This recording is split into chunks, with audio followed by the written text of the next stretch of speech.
as an effort to bring about awareness, and one person at a time.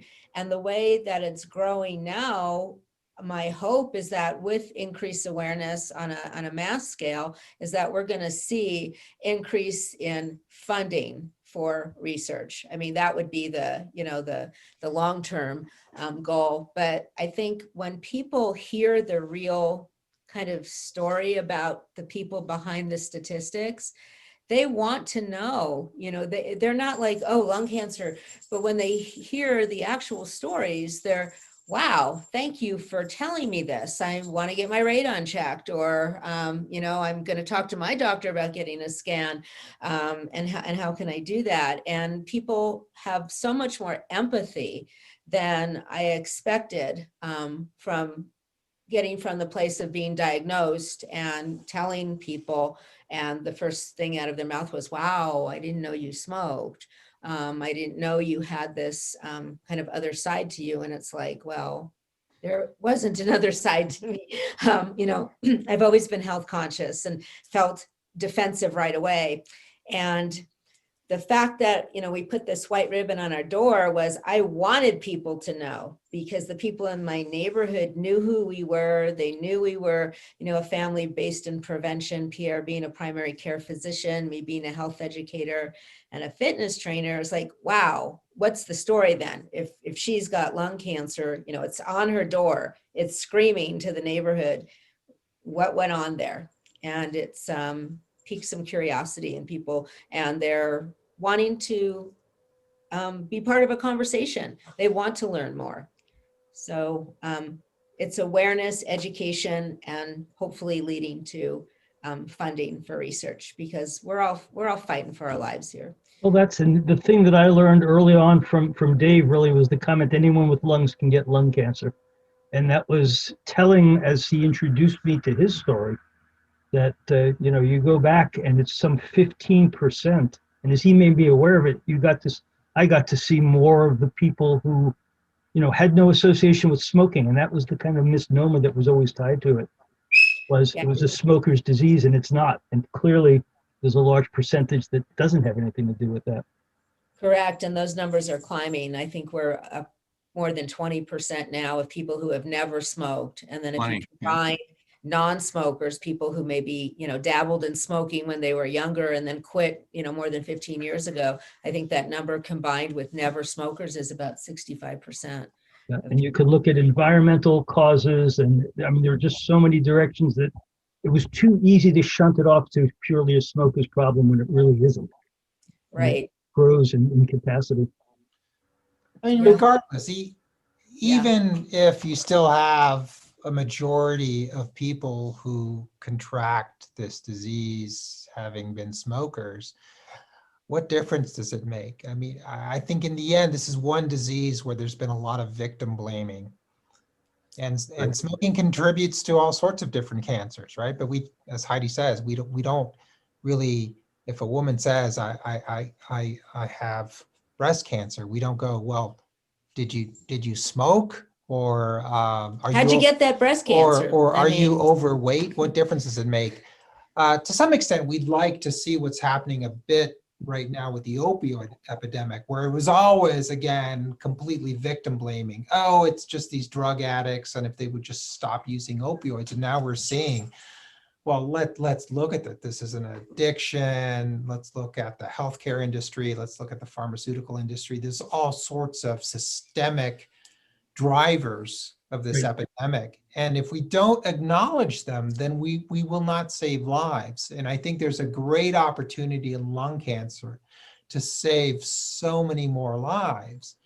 And part of the strategy is, yes, it's awareness, letting people understand more about the facts of the disease, but there's a bit of a destigmatization that needs to go on. And as Dave said, I think learning from other grassroots movements, whether it was those who walked the streets to get more research into funding for AIDS and therapies for that, or even breast cancer when it started. You know, women had been ignored for years. Oh, it's a woman's disease. Do we need to really look into that? But that community mobilized and moved together. So do we have a vision? I think we're in the process, along with Dave, to sort of say, yes, now we really need to, I think, articulate that in a much better way. But I think Heidi was right. I think first off the bat, it's about let's increasing awareness about this disease and some of the demographics and the fact that, yes, anyone with lung cancer can get lung cancer. Anyone with lungs. Anyone with lungs can get lung cancer. Yeah. But secondly, I mean, we just have to do everything we can to mobilize even the medical community to learn about it and not lose hope, and that there's treatments that are coming down, and we just need to continue to invest in further research. Because if we don't do that, I think the statistics will remain abysmal. But right now, I think we've got to give hope to people. We have people stage 4 lung cancer, you know, they're 5, 6, 7 years out, you know. Yeah. Yeah, and I guess that is, you know, what this, as it started to evolve, I started to see that this white ribbon could be very unifying if people, it was like giving them their symbol to stand up and say, yeah, I have lung cancer. And I've worked with the AIDS community back in the early 90s, and that's how things really got moving there. People stood up. They humanized this. It was, you know, pushing the stigma aside. We're people. We are dying. And when people started asking for these ribbons from across the country, I just felt compelled. Yes, I want to get you a ribbon. I want to get you a ribbon, because the more people who are willing to stand up and say, I have lung cancer, and tell their stories and have their voices heard, I think it's very powerful to break the stigma. And I get very frustrated when I hear people in the science community, people who are our leaders at these major organizations who make decisions about imaging and messaging, that they're studying stigma. And it's like, well, we know it's here. This is the stigmatized cancer. Maybe this simple project, this simple symbol is what is going to break this thing and, you know, crack it for good. That's what happened in AIDS. You know, people stood up, they made themselves heard, they were counted as people and not just numbers. And that's what I started to get hope with when people were asking for them. And I just felt compelled to get them to them, ship them to them at no cost, no charge, because the easier I could make it for them, the more they would want to do this. I didn't want to put any kind of barrier for some people who might not be able to pay for shipping. And so then it had to be, well, for everybody. I wasn't going to, exclude others. It was like, no, everybody needs a ribbon, and however it gets there, it gets there. So we have found some creative ways to bundle some to a key advocate in one part of the country or state, and then he or she delivers them, or, meets at a place and passes them out. And we are just, really becoming creative and resourceful as to, number one, how we even make them. We have a system now. We can make them a lot faster than we were able to. We've got the cost down, and then the shipping bundles. So right now it's just Pierre and I making these, and we'll keep doing it until we get, some more people ready and equipped to do it. And that's very near. It's probably this Yeah. week. And we're working on that. We're working on, how can I regionally here in Boston, how can I find somebody to help make them, here locally, so that Pierre and Heidi don't have to make them. Let's talk about the ribbon for a minute, because what you're carrying is kind of large, Dave. I've seen it on social media. Yeah, so I'll go grab Well, I'll tell you. And mine's in my car, because you never know when I might just pop out and just show it somewhere. You're amazing, Dave. Yeah. I think that's another simple, I think, act of just going around with your ribbon, taking pictures, and then posting it, leveraging social media. But yeah, there it is. So here it is. It's 2 feet tall by 1 foot wide. And the story behind it is I have been working with some other advocates, approaching our cancer centers here in Colorado early in the summer about what they were going to do for Lung Cancer Awareness Month. And we kept getting brushed off and nothing was happening. And then in September, I noticed on Instagram, one night they lit the whole campus up red. It was spectacular. And I thought, wow, that's really cool. And they were recognizing blood cancer awareness. So I inboxed I don't know who I was writing to, but inboxed on that Instagram account for the University of Colorado. And I asked, this is amazing. I'm, just like, in awe of what you just did. What do you plan on doing for Lung Cancer Awareness Month? And I got back, well, the parking lot lights are on every night and they're white. So technically we are, aware and showing awareness for and recognizing lung cancer awareness every day of the year. And I thought, well, that was really condescending and awful. And I thought, well, maybe I'm getting this type of reception because technically I'm not a patient there. I have gone to the University of Colorado for second opinions, but I don't get treated there. But I also thought, I don't know if the person managing social media knows who I am anyway. So I told some of my fellow advocates here who do go to the University of Colorado for treatment, said, maybe you should try. And it was the same thing. There was someone doing something, a fundraiser for breast cancer awareness at the beginning of October with pink shirts. Now, was that this year? When did this start? Just this October is when we started making them. And when she called me and she said, I got a similar response. I was told that, well, our doctors wear white coats, so every day of the year.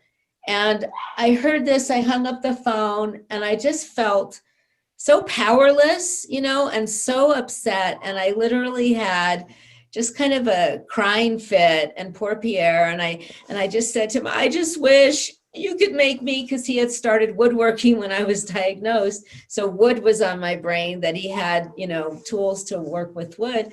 I said, I just wish you would make me a big giant white ribbon door hanger that says lung cancer on it. And we could put it on our door. And I don't know, I worked out, I left the house, I came back and he had a ribbon. So it was wood and it looked like this. And I thought, oh my gosh, I have like the best husband in the world. He made a ribbon, and he said, well, I'm going to go get some paint now. And he painted it white and we put it on the door, but we didn't have the lettering on it. And I sent it to my daughter who's in marketing. She goes, I asked her, do you have a good stencil company you use? She goes, you can't put a stencil on that. This has to look good. I'll make you a label, Mom. So she made me one label from a label machine. And when it came out, it was just the outline of the letterings, and she had to color it in with a Sharpie. And she mailed it to me and I put it up, and that was the first one.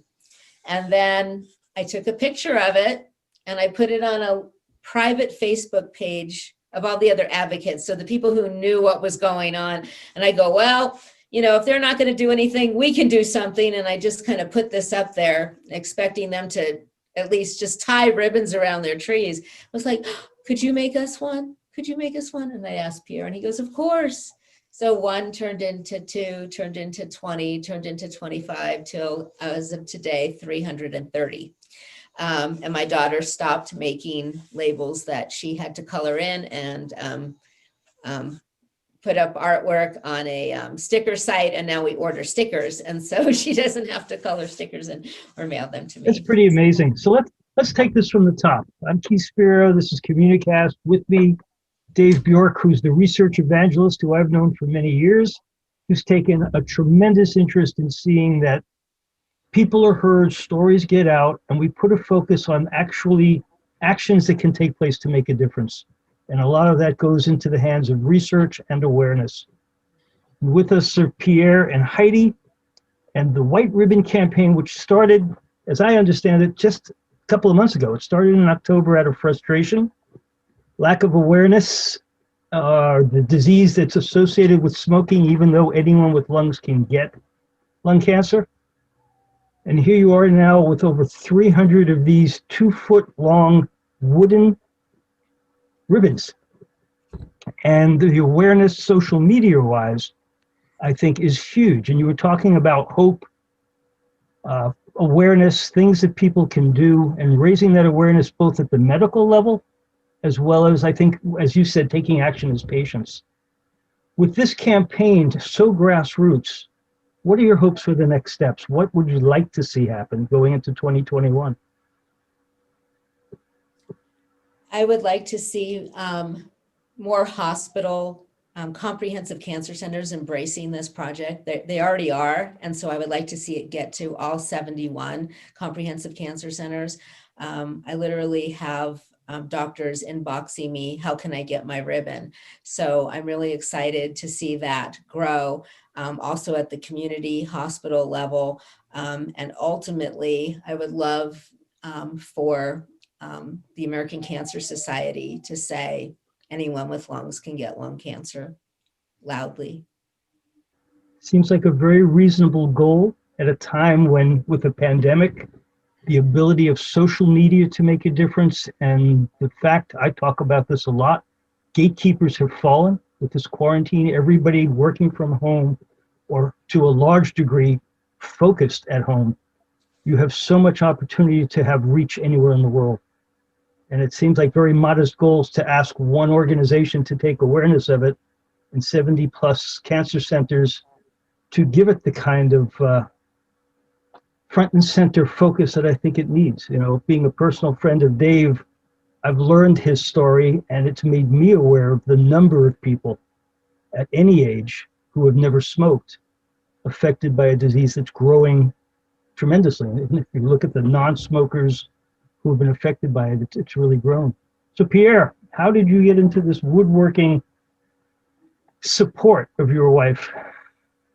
Well, I've always wanted to spend more time in expanding, my own creativity. I love to paint. And woodworking is just another venue for maybe trying to express that. But I think when Heidi first was diagnosed, and many people may have similar stories, it obviously influenced how we would relate to each other. I mean, I have my own coping skills, and she had her own coping skills. And initially, to be honest, we struggled a little bit, and to try to find out, well, how could I be supportive? Because what I thought would be things that would help her really were not at the time. So when she simply asked me to make this ribbon, I said, well, I can do that. And I learned through this is that, look, she for her wanted to take control of the events of what was happening to her, and by me trying to figure out, okay, how can I support you doing this? What do you want to do? I want to be an advocate. I don't want to have anybody who's diagnosed with this to be ashamed. She's met wonderful people like Dave through this network, and she says, well, how can we expand that? How can we get that message out? So and then, like anything else, I learned, well, how can I give her more control on this? Is like, why does she have to be dependent on me to make these things? I says, I can teach her how to use a jigsaw. And what I think is nice about this project is every single one of the white ribbons she's made has used this original one as the stencil. And so it is, in a sense, the parent of all of the other ribbons go back that and we trace around the original one that we have out there. So Yeah. I think I'm just so proud of her. Well, it's powerful also in the sense that the empowerment piece, because that's what Heidi was talking about just a couple of minutes ago. And that sense of powerlessness, you've taken it back in so many ways. Yeah. Awareness and bringing cancer centers, the place that you are or work or have been, the ability to make these, to me, it's such a powerful statement. Yeah, and that's, again, as the project expands and we get input from all of the other advocates that we network with, I think clearly that will be one goal. Is I think when you do if you do get diagnosed with this disease, sitting passively and just allowing others to decide what's best for you is not the best course of action. This is something where information, having access to information and access to other networks of other people is clearly important to your long-term well-being. And we want to make sure that, yes, it's awareness, but it's also be aware of all of the resources that are here for you, because they may not be that accessible initially. You know, your cancer center may not right off the bat link you to all of the resources that are out there. So, boy, it'd be nice. Cancer Center now lets people know about White Ribbon Project and all of the other resources that we're aware of, and that quickly connects people to information that they need. And you're not alone either when you have that. Correct. So, yeah. Initially, when I was diagnosed, I wasn't given any information about any advocacy organizations. It was just, here's your binder of all the, chemo you're going to get and the horrible things that are going to happen to you. And then here's the other book about the radiation and the immunotherapy. And there was nothing about support. And I did sort of fall behind this cloud of the stigma. I was like, oh, I had to tell my clients and my family, but I didn't want it on social media. I didn't, want to step out of that. And then it wasn't until about 10 months into my diagnosis where I met a young woman who was stage 4, 32 years old when she was diagnosed. And she introduced me to some other people about her age, this, very similar stories. And I thought, they're stage 4, I'm stage 3. How can I sit here and not come out? I'm a health educator. I'm a fitness trainer. He's a primary care doctor. These are unique stories. It felt so irresponsible to stay quiet. And that's when I had this epiphany that day. And it was like, no, we're going to, not only are we going to step out of this, but we're going to be loud about it. I have not one regret doing that. It has really, I remember saying to Pierre, I would never want anyone else to go through what I went through when I felt there was no support. There was nothing. I mean, I had a nurse navigator, but she basically just made my appointments for me, for when I was coming in for infusions, but there was no support network connected to. And when I met this other group of people living with lung cancer, they connected me to all these advocacy organizations. So initially, when we started sending these out, there's a grassroots contact for Go2 Foundation that lives here in Colorado. And Susan sent me tons of swag and awareness materials and education. And then I also asked Longevity and the IASLC. So every time I sent a ribbon, I sent stuff with it, pins and bracelets and, pens, and pamphlets. So they could then take it to their cancer center, because a lot of them don't have anything out there for lung cancer. And I remember in October, after we made the first few, I needed a video appointment with my radiation oncologist. And this was sitting in the back. And he was like, what is that? And I told him, and I said, I'm just curious. When you treated me 2 years ago, there wasn't anything in your office for lung cancer, because Pierre would come with me and we would just sit down and read, and we'd pick things and we'd be like, oh, that's for breast cancer. Oh, that's for breast cancer too. That's for breast cancer. I mean, there was nothing else in this waiting room. And I said, Dr. Edson, I'm just wondering, is it still like that today? And he said, yes, I would like 3 ribbons.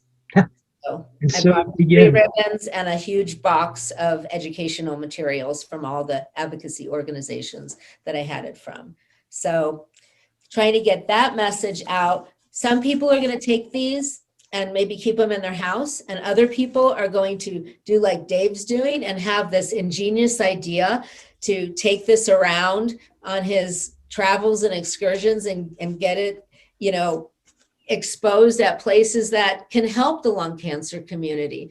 And, and other people are going to push them into the hands of their cancer centers. So there's no, requirement. It's just getting people to feel good about this. We're not power Right. It's that empowerment again that you talk about. Yes. You can take action. I'd like to take it a step further and ask Dave, because you're new to the social media sphere of being able to influence, raise awareness. And Dave's an old hand at this. And as research evangelist and coming from your own lung cancer experience, just off the top of your head, half a dozen different online social media, because I think of lung cancer, what is it, LCSM, social media, there are groups and things like that. What other methods are out there to raise that awareness quickly, Dave? Well, I think it's not necessarily just the hashtag. To me, it's finding stories like CVS, for example. We were talking about that earlier. You know, they stopped selling cigarettes, and I said, well, that's great. Thank you for doing that. But did you know that anybody can get lung cancer, right? And so there's me in front of CVS. You know, so I think it's more about using social media, not just trying to use a hashtag, which we do, lung cancer, LCSM, whatever. But I'd like to also, if you don't mind, Keith, I'd like to say what inspired me about Pierre and Heidi as a research evangelist, because what caught my attention was, in the way that I got involved was because our mutual friend, Chris Draft, I had been having conversations with him in the summer and in the fall leading up to Lung Cancer Awareness Month. And Chris challenged me and he said, you know, we talk about this all the time. And he said, well, what are you going to do? And I started thinking, what can I do? Right. And so I was already revving up to try to get myself more vocal in October. And then I came across these folks because Keith brought a group of people together. We talked about it. I saw the ribbon, and I saw some pictures, and I was like, wow.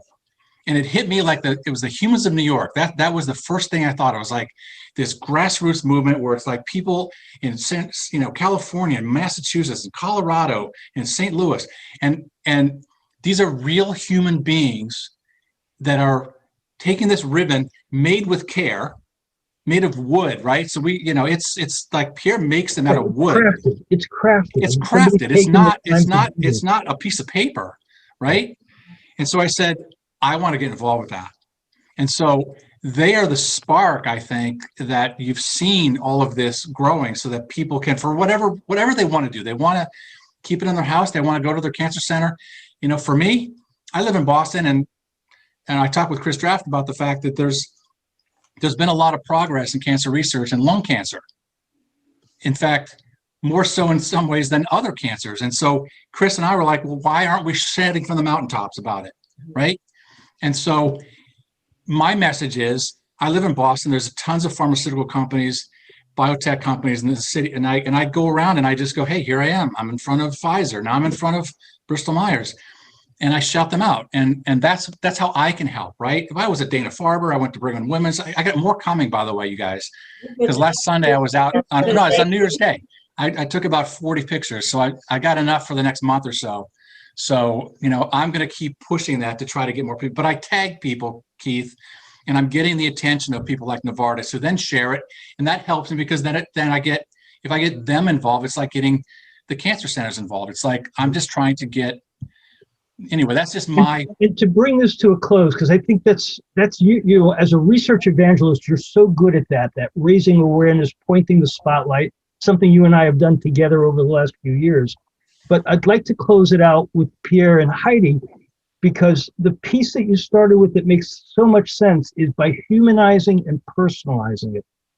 It allows everyone to feel a part of it. You don't, the barriers are gone when you say anyone with lungs can get lung cancer. And at that moment in time, you have people's attention. And with that attention, if you send them to one place or one thing, what might that be? Is there something in particular? They take it to their physician. How do you take this grassroots campaign and turn it into calls to action for the research community? That's the question I leave you with. Yeah, I mean, mine's coming with me Friday to my scan and then Monday to my appointment. And the doctors, this is what another advocate told me who's been surviving lung cancer for about 20 years. He said, I have so much hope for this project because we've always had these other kind of strategies. And then, you know, we kind of lose motivation. But no one's ever thought to ask the doctors. The doctors are on our side. They understand our treatments and that they're hopeful now. And we're able to ourselves, we have the power to change the messaging and the imaging ourselves right now. If the major organizations are still sticking to their old imaging and messaging, people are still going to see this as stigmatized. But if we show who we really are, and if this helps us do that, me standing next to my right ribbons shouting, I have lung cancer, but I'm still here, and this is what it looks like today. And there's hope. There's hope in this message. Maybe more people will, number one, get screened, those who are eligible. It won't seem so like, why would I want to know that it is possible with messages of hope and inspiration and motivation, that you can still live with this disease and not be that image, that stereotype that we've all been conditioned to attach to lung cancer. So I can envision that. I can see you standing there with this and others.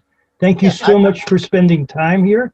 I appreciate your time very much, and it's amazing continued success and on to better health. Thank you. Absolutely. Thank you. Thank you so Thank much. Thanks, you. Keith.